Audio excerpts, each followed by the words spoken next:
ಆತ್ಮೀಯ ವಿದ್ಯಾರ್ಥಿಗಳೇ, ತಮಗೆಲ್ಲರಿಗೂ ಕೂಡ ರಾಣಿ ಚೆನ್ನಮ್ಮ ವಿಶ್ವವಿದ್ಯಾಲಯದ BCom 3ನೇ ತರಗತಿಯ ಕೈಗಾರಿಕಾ ಅರ್ಥಶಾಸ್ತ್ರ ಈ ಒಂದು ವಿಷಯದ ಕುರಿತಾದ ಆನ್ಲೈನ್ ತರಗತಿಗೆ ಆತ್ಮೀಯವಾದ ಸ್ವಾಗತ. ಇವತ್ತು ಕೈಗಾರಿಕಾ ಅರ್ಥಶಾಸ್ತ್ರದ 5ನೇ ಘಟಕದಲ್ಲಿ ಬರುವಂತಹ 47ನೇ ಸೆಷನ್ ವಿದೇಶದಲ್ಲಿ ಜಂಟಿ ಸಹಭಾಗಿತ್ವ ಈ ಒಂದು ವಿಷಯದ ಕುರಿತಾಗಿ ನಾವು ಚರ್ಚೆ ಮಾಡೋಣ.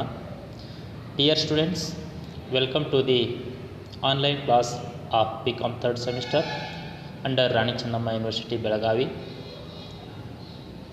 I am your professor Vijay Kumar Mallikarjun Math.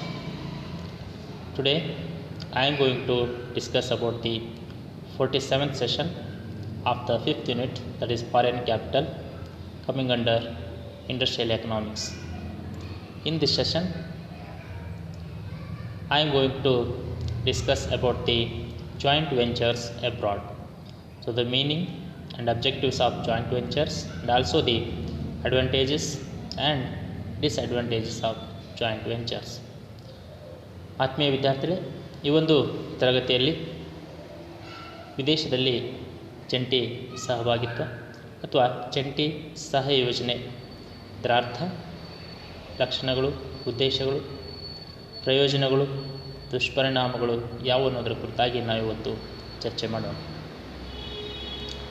Dear students, as India searches to consolidate its position as an economic power and industrial giant, there is an urgent need to bring world-class products and services into the Indian market.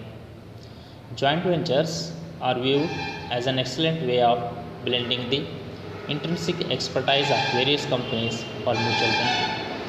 ಆತ್ಮೀಯ ವಿದ್ಯಾರ್ಥಿಗಳೇ, ಇವತ್ತು 21ನೇ ಶತಮಾನದಲ್ಲಿ ಭಾರತ ತನ್ನನ್ನು ತಾನು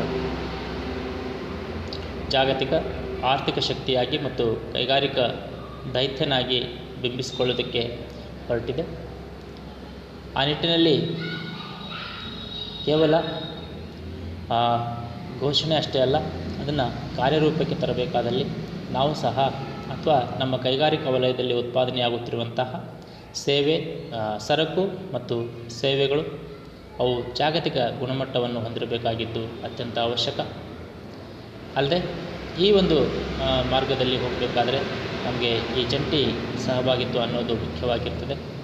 ಅಲ್ಲದೆ ಈ ಜಾಗತಿಕವಾಗಿ ಬೇರೆ ಬೇರೆ ದೇಶಗಳಲ್ಲಿ ಲಭ್ಯವಿರುವಂತಹ ವಿವಿಧ ಕಂಪನಿಗಳಲ್ಲಿ ಲಭ್ಯವಿರುವಂತಹ ಜ್ಞಾನವನ್ನು, ಪರಿಣತಿಯನ್ನು ಪರಸ್ಪರರ ಒಂದು ಅನುಕೂಲಕ್ಕಾಗಿ ಬಳಸಿಕೊಳ್ಳುವಲ್ಲಿ ಈ ಜಂಟಿ ಸಹಭಾಗಿತ್ವ ಅನ್ನೋದು ಅತ್ಯಂತ ಸಹಾಯಕವಾಗಿರುತ್ತದೆ ಅನ್ನೋದನ್ನು ನಾವಿಲ್ಲಿ ಗುರುತಿಸಬಹುದಾಗಿದೆ. Now let us see the meaning and definition of joint venture. A joint venture is an entity formed between two or more parties to undertake economic activity together.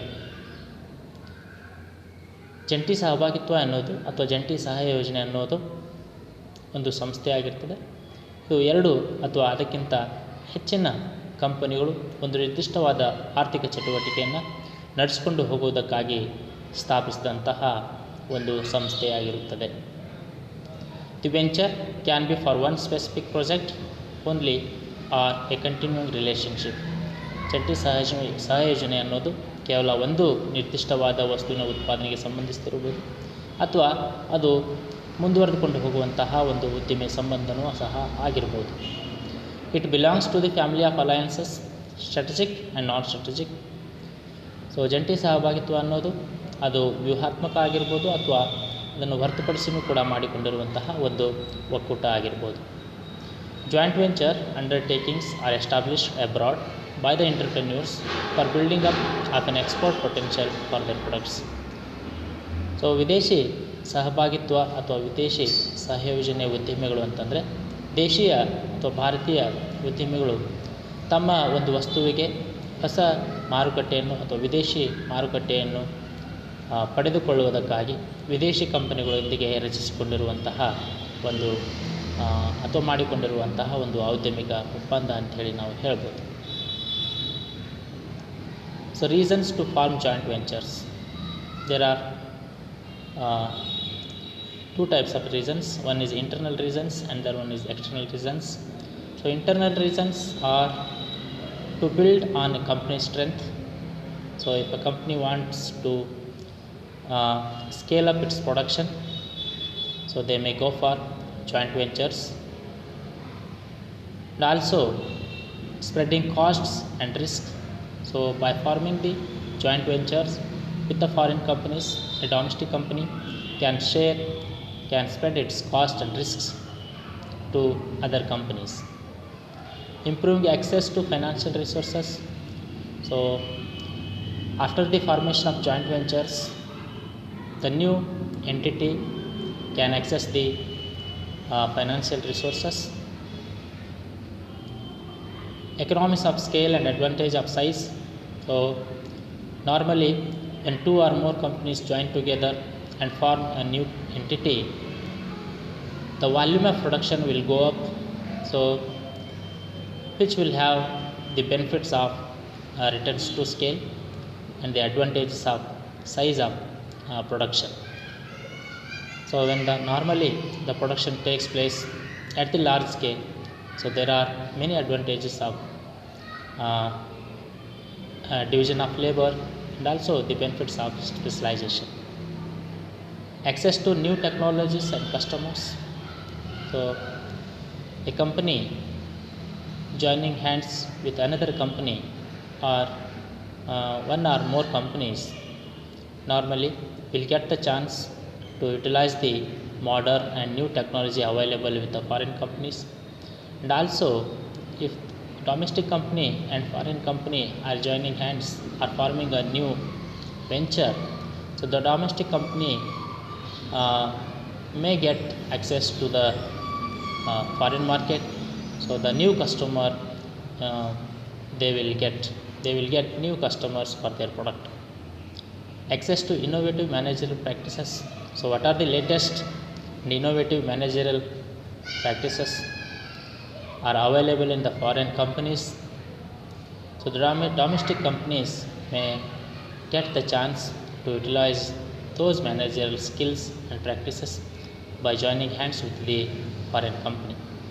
ಆತ್ಮೀಯ ವಿದ್ಯಾರ್ಥಿಗಳು, ಈ ವಿದೇಶಿ ಸಹಭಾಗಿತ್ವ ಅಥವಾ ವಿದೇಶಿ ಸಹಯೋಜನೆಯನ್ನು ಸ್ಥಾಪನೆ ಮಾಡೋದಕ್ಕೆ ಇರುವಂತಹ ಕಾರಣಗಳನ್ನು ನಾವು ಎರಡು ರೀತಿ ವರ್ಗೀಕರಿಸ್ಬೋದು.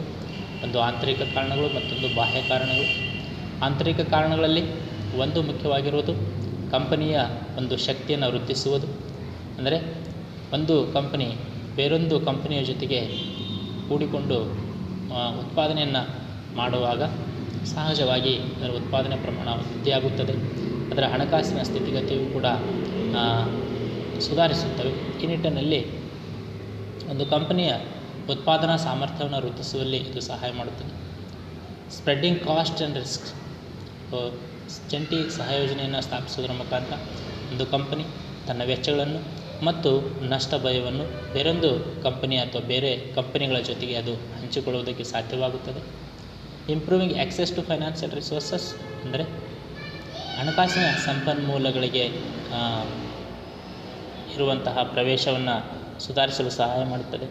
ಅಂದರೆ ಎರಡು ಅಥವಾ ಅದಕ್ಕಿಂತ ಹೆಚ್ಚಿನ ಕಂಪನಿಗಳು ಸೇರಿಕೊಂಡು ಹೊಸ ಉದ್ದಿಮೆಯನ್ನು ಸ್ಥಾಪನೆ ಮಾಡಿದಾಗ ಅವುಗಳಿಗಿರುವಂತಹ ಹಣಕಾಸಿನ ಸಂಪನ್ಮೂಲಗಳ ಪೂರೈಕೆ ಹೆಚ್ಚಾಗುವ ಸಾಧ್ಯತೆ ಇರ್ತದೆ. Economics of scale and advantage of size. ಯಾವಾಗ ಎರಡು ಅಥವಾ ಅದಕ್ಕಿಂತ ಹೆಚ್ಚಿನ ಕಂಪನಿಗಳು ಕೂಡಿಕೊಂಡು ಉತ್ಪಾದನೆ ಮಾಡುತ್ತವೆಯೋ ಉತ್ಪಾದನೆ ಪ್ರಮಾಣ ವೃದ್ಧಿಯಾಗುತ್ತದೆ. ಇದರಿಂದ ಬೃಹತ್ ಗಾತ್ರದ ಉತ್ಪಾದನೆಯಿಂದ ಆಗ್ತಕ್ಕಂಥ ಕಾರ್ಮಿಕರ ವಿಭಜನೆ ಆಗಿರ್ಬೋದು ಅಥವಾ ವಿಶೇಷತೆಯ ಲಾಭಗಳು ಕಂಪನಿಗೆ ದೊರಕುತ್ತವೆ. Access to new technologies and customers. ಹೊಸ ಆಧುನಿಕ ತಂತ್ರಜ್ಞಾನ ಮತ್ತು ಹೊಸ ಗ್ರಾಹಕರನ್ನು ಕಂಪನಿಯ ಕಡೆಗೆ ಸೆಳೆಯಬೇಕಾದರೆ ದೇಶೀಯ ಕಂಪನಿ ವಿದೇಶಿ ಕಂಪನಿಗಳ ಜೊತೆಗೆ ಒಪ್ಪಂದ ಮಾಡಿಕೊಳ್ಳುವುದು ಅಥವಾ ವಿದೇಶಿ ಸಹಭಾಗಿತ್ವದಲ್ಲಿ ಜಂಟಿ ಉದ್ಯಮವನ್ನು ಸ್ಥಾಪಿಸುವುದು ಅಗತ್ಯವಾಗಿರುತ್ತದೆ. ಅಲ್ಲದೆ access to innovative managerial practices. ಯಾವ ಒಂದು ವಿದೇಶಿ ಕಂಪನಿಯಲ್ಲಿ ಆಧುನಿಕವಾದಂತಹ ಮತ್ತು ವಿಶೇಷವಾದಂತಹ ನಿರ್ವಹಣಾ ಕೌಶಲ್ಯಗಳು, ನಿರ್ವಹಣಾ ವ್ಯವಸ್ಥೆ ಇರ್ತದೋ ಅದನ್ನು ಪಡೆಯುವುದಕ್ಕಾಗಿ, ಅದರ ಒಂದು ಲಾಭವನ್ನು ಮಾಡಿಕೊಳ್ಳುವುದಕ್ಕಾಗಿ ದೇಶೀಯ ಕಂಪನಿ ವಿದೇಶಿ ಕಂಪನಿ ಜೊತೆಗೆ ಜಂಟಿ ಸಹಭಾಗಿತ್ವವನ್ನು ಸ್ಥಾಪಿಸಬಹುದಾಗಿದೆ. ಅಥವಾ ಸ್ಥಾಪಿಸಲು ಬಯಸುತ್ತದೆ ಅನ್ನೋದನ್ನು ನಾವಿಲ್ಲಿ ಕಾಣಬೇಕಾಗಿದೆ.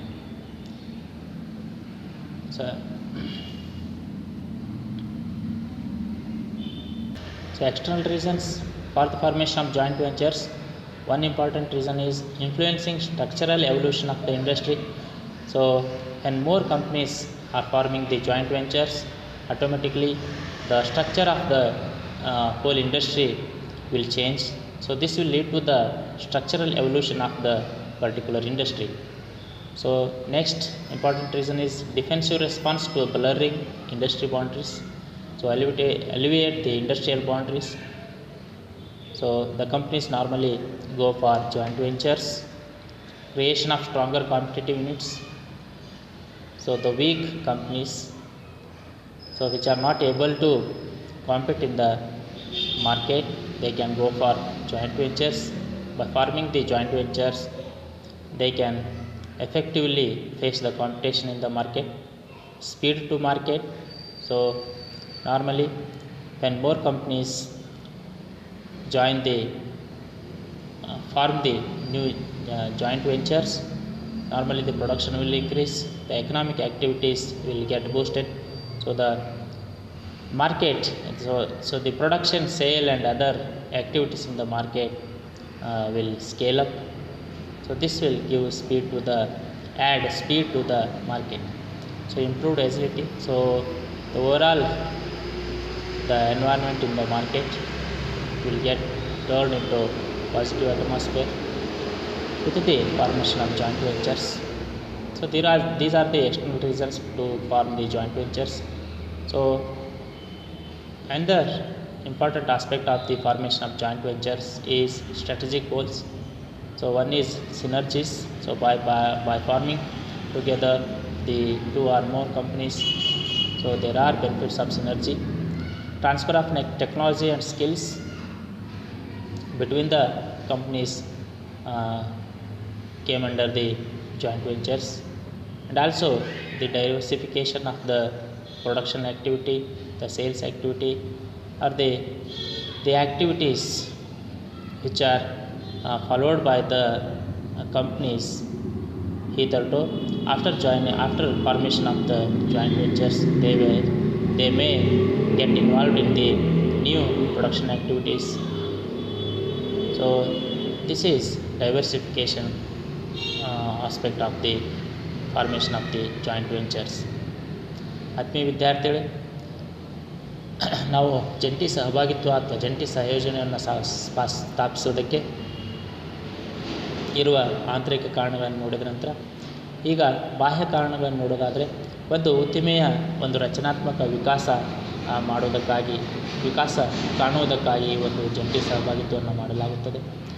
ಮತ್ತು ಕೈಗಾರಿಕೆಗಳ ಒಂದು ಮಿತಿ ಏನಿದೆ ಅದು ಅಳಿಸಿ ಹೋಗುತ್ತದೆ. ಅದಕ್ಕೆ ಒಂದು ರಕ್ಷಣಾತ್ಮಕವಾಗಿ ನಿಲ್ಲುವುದಕ್ಕಾಗಿ ಜಂಟಿ ಉದ್ದಿಮೆಗಳನ್ನು ಸ್ಥಾಪನೆ ಮಾಡಲಾಗ್ತದೆ. ಮತ್ತು ಉದ್ದಿಮೆಯಲ್ಲಿ ಕೈಗಾರಿಕಾ ಕ್ಷೇತ್ರದಲ್ಲಿ ಸ್ಪರ್ಧೆಯನ್ನು ಎದುರಿಸುವುದಕ್ಕಾಗಿ ಸಮರ್ಥವಾದಂತಹ ಉದ್ದಿಮೆ ಘಟಕಗಳನ್ನು ಸ್ಥಾಪನೆ ಮಾಡಲು ಈ ಜಂಟಿ ಸಹಭಾಗಿತ್ವವನ್ನು ಸ್ಥಾಪಿಸಲಾಗುತ್ತದೆ.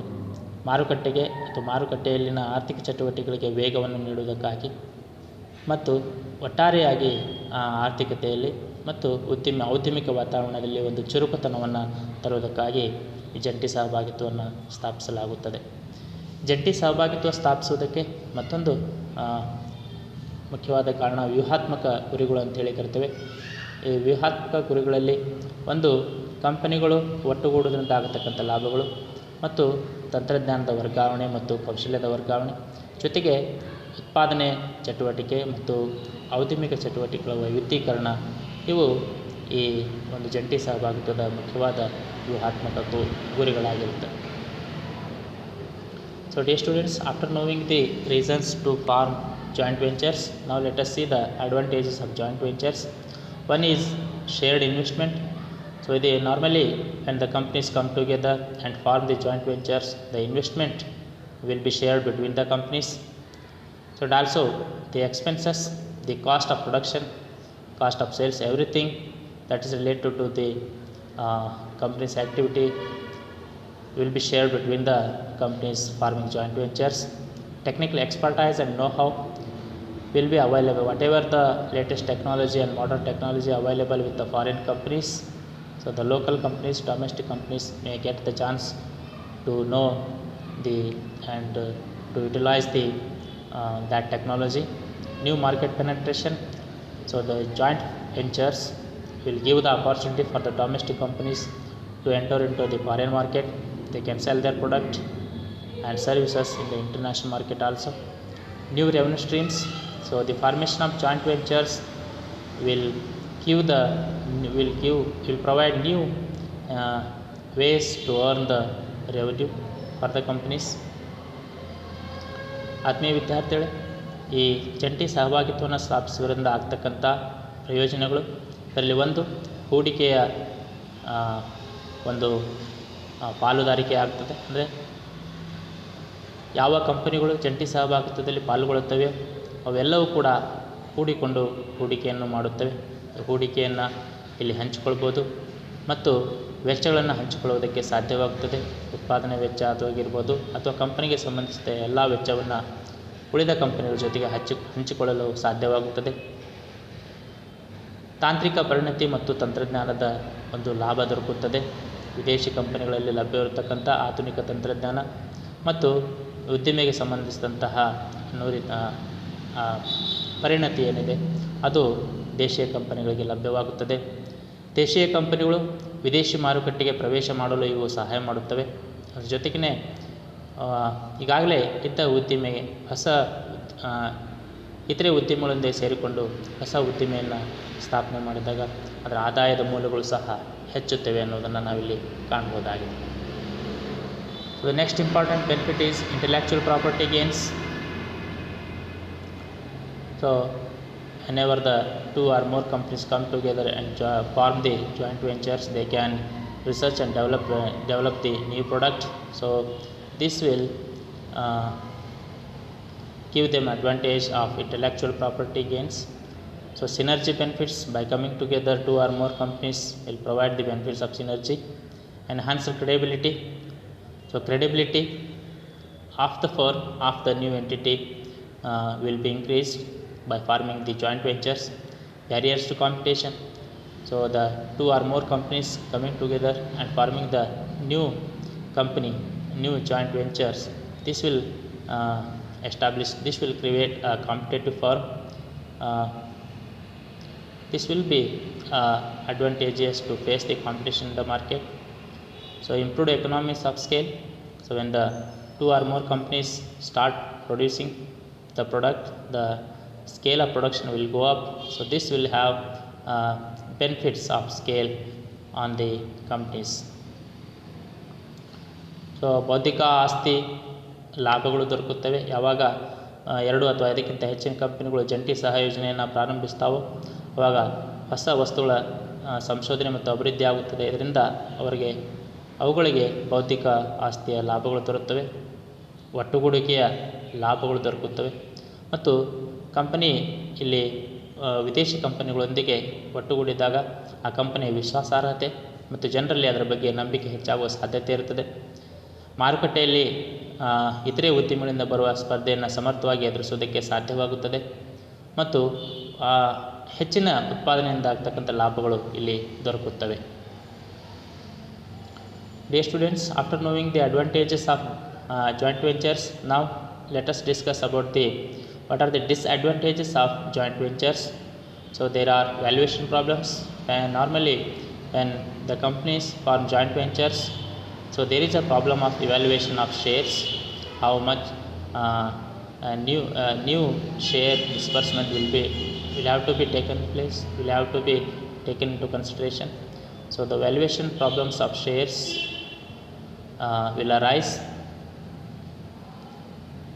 when the joint ventures are formed, and also the objectives of the venture are not 100% clear. The companies which are forming the joint ventures, the objectives of individual companies are not clear, and also the objectives of the new entity are not 100% clear and mentioned. So the partner may have the different objectives for the firm. So two or more different firms coming together means they have their own business objectives, so they may be differing from other companies. Imbalance in levels of expertise, investment, etc.